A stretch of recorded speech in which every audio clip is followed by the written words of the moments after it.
Budget ಅಲ್ಲಿ ಮುಖ್ಯಮಂತ್ರಿಗಳು ಏನು ಓದಿದ್ದಾರೆ, ಏನು ಅನುಷ್ಠಾನ ಆಗಿದೆ ಅಷ್ಟನ್ನು ಮಾತ್ರ ಹೇಳ್ತಾ ಇದ್ದೀನಿ. ಅಂಕ ನೀವೇ ಕೊಡಿ. ಸರ್ಕಾರಕ್ಕೆ ಎಷ್ಟು ಅಂಕ ಕೊಡ್ತೀರಿ? ಸರ್ಕಾರ ಪಾಸ್ ಆಗುದು ಬಿಡಿ, 10 ಮಾರ್ಕ್ಸ್ ತಗೊಳ್ಳಿ. ನಮ್ಮ ಜಿಲ್ಲೆ ವಿಷಯದಲ್ಲಿ ಪ್ರಥಮತವಾಗಿ ಮೀನುಗಾರ ಮಹಿಳೆಯರಿಗೆ ಆರ್ಥಿಕವಾಗಿ ಸ್ವಾವಲಂಬನೆ ವಹಿವಾಟು ವಿಸ್ತರಣೆ ನೆರವಾಗಲು ಬ್ಯಾಂಕ್ಗಳಿಂದ ಬಡ್ಡಿ ರಹಿತವಾಗಿ 50,000ಗಳಿಂದ 3 ಲಕ್ಷ ತನಕ ಸಾಲ ಕೊಡ್ತೀರಿ ಅಂತ ಘೋಷಣೆ ಮಾಡಿದ್ದಾರೆ. ಇವತ್ತಿನ ತನಕ 1.5 ಲಕ್ಷಕ್ಕಿಂತ ಮೇಲೆ ಒಂದೇ ಒಂದು ಸಾಲ ಸರ್ಕಾರ ಕೊಟ್ಟದಿದೆ ತೋರಿಸಬೇಕು. 1.5 ಲಕ್ಷಕ್ಕಿಂತ ಜಾಸ್ತಿ ಕೊಟ್ಟರೆ ಬ್ಯಾಂಕಿನವರು ಅದಕ್ಕೆ ಯಾವುದಾದ್ರೂ ಸೆಕ್ಯೂರಿಟಿ ಕೊಡಿ ಎಂದು ಕೇಳ್ತಾರೆ. ಸೆಕ್ಯೂರಿಟಿ ಕೊಡ್ಲಿಕ್ಕೆ ಆ ಮೀನುಗಾರ ಮಹಿಳೆಯರಿಗೆ ಆಗಲ್ಲ, ಯಾವುದೇ ಆಸ್ತಿ ಪತಿಗಳು ಅವರ ಹತ್ರ ಇಲ್ಲ. ಹಾಗಾಗಿ ಇದು ಅನುಷ್ಠಾನ 1.5 ಲಕ್ಷ ತನಕ ಬಂದಿರಬಹುದು. ಅದರ ನಂತರದ ಯಾವುದೇ ಪ್ರಯೋಜನ ಮೀನುಗಾರಿಕಾ ಮಹಿಳೆಯರಿಗೆ ಸಿಕ್ಕಿಲ್ಲ.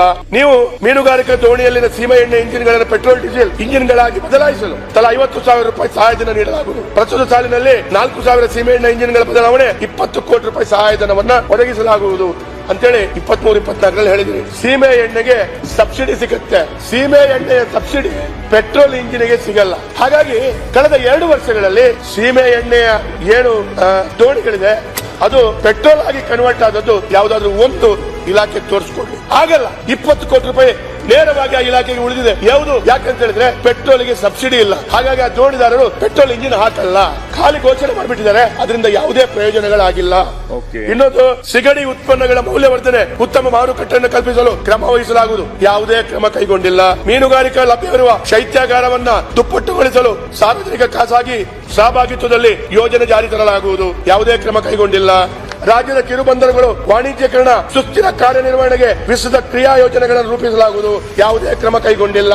ನೈಸರ್ಗಿಕ ಮೀನುಗಾರಿಕಾ ಬಂದರುಗಳನ್ನು ಸುಸ್ಥಿರವಾಗಿಡಲು ಸಮಗ್ರ ಕರಾವಳಿ ನಿರ್ವಹಣಾ ಸಮಿತಿಯ ಸಬಲೀಕರಣ ಮಾಡಲಾಗುವುದು. ಏನ್ ಸಬಲೀಕರಣಕ್ಕೆ ಏನು ಯೋಜನೆ ಮಾಡಿದ್ದಾರೆ ದಯವಿಟ್ಟು ಶಾಸಕನಾಗಿ ನಮಗೆ ಗೊತ್ತಿಲ್ಲ. ದಕ್ಷಿಣ ಕನ್ನಡ, ಉಡುಪಿ ಸೇರಿದಂತೆ ಕಡಲ ತೀರದ ಪ್ರವಾಸೋದ್ಯಮ ಅಭಿವೃದ್ಧಿಗೆ ಕರಾವಳಿ ಬೀಚ್ ಪ್ರವಾಸೋದ್ಯಮ ಕಾರ್ಯಪಡೆಯನ್ನ ರಚಿಸಲಾಗುವುದು. ನಿಮ್ಗೆ ಗೊತ್ತಿದೆ, ರಚಿಸಿದಾರಾ? ಇಲ್ಲ. ನಿಮ್ಗೆ ಹೇಳಲಿಕ್ಕಾಗಲ್ಲ, ನಾವು ಹೇಳ್ತಾ ಇದ್ದೇವೆ. ಹಾಗಾಗಿ ನಿಮ್ ಪರವಾಗಿಯೇ ಮಾತಾಡ್ತಾ ಇದ್ದೇವೆ. ಹಾಗೂ ಕಡಲ ತೀರದ ಸಮಗ್ರ ಅಭಿವೃದ್ಧಿಗಾಗಿ ವಿಸ್ತೃತ ಯೋಜನೆಯನ್ನ ತಯಾರಿಸಲಾಗುವುದು. ಏನಾದ್ರೂ ಮಾಡಿದಾರಾ ಅಂತ ಹೇಳಿದ್ರೆ ಮಾಡಿಲ್ಲ. ಆಯ್ತು, ಮೀನುಗಾರಿಕಾ ದೋಣಿಗಳು, ತಂಗುವ ಜಟ್ಟಿಗಳು, ಬಂದರುಗಳು 2 ವರ್ಷಕ್ಕೊಮ್ಮೆ ಹೂಳೆತ್ತುವ ಪರಿಸ್ಥಿತಿ ಮಾಡಬೇಕು ಅಂತೇಳಿ ನೀವು ಹೇಳಿದೀರಾ ಬಜೆಟ್ ಅಲ್ಲಿ. ನಿಮ್ಗೆ ಗೊತ್ತಿದೆ, ಹೂಳೆತ್ತಬೇಕು ಅಂತೇಳಿ ನಿರಂತರವಾಗಿ 2 ವರ್ಷದಲ್ಲಿ ಎಷ್ಟು ಮನವಿ ನಿಮ್ಮ ಹತ್ರ ಬಂದಿದೆ, ಎಷ್ಟು ಮನವಿ ನನ್ನ ಹತ್ರ ಬಂದಿದೆ. ನಿರಂತರವಾಗಿ ಮಾಡ್ತಾ ಇಲ್ಲ. ಮತ್ಸ್ಯ ಹಸಕಿರಣ ಯೋಜನೆಯಲ್ಲಿ ಮೀನುಗಾರಿಕಾ ನಿಷೇಧದ ಅವಧಿಯಲ್ಲಿ ಕರಾವಳಿಯ ಮೀನುಗಾರರಿಗೆ ನೀಡುತ್ತಿರುವ ಪರಿಹಾರದ ಮೊತ್ತ ರಾಜ್ಯದ ಪಾಲನ್ನ 1,500 ರೂಪಾಯಿಯಿಂದ 3,000 ರೂಪಾಯಿಗೆ ಹೆಚ್ಚಿಸಲಾಗುವುದು.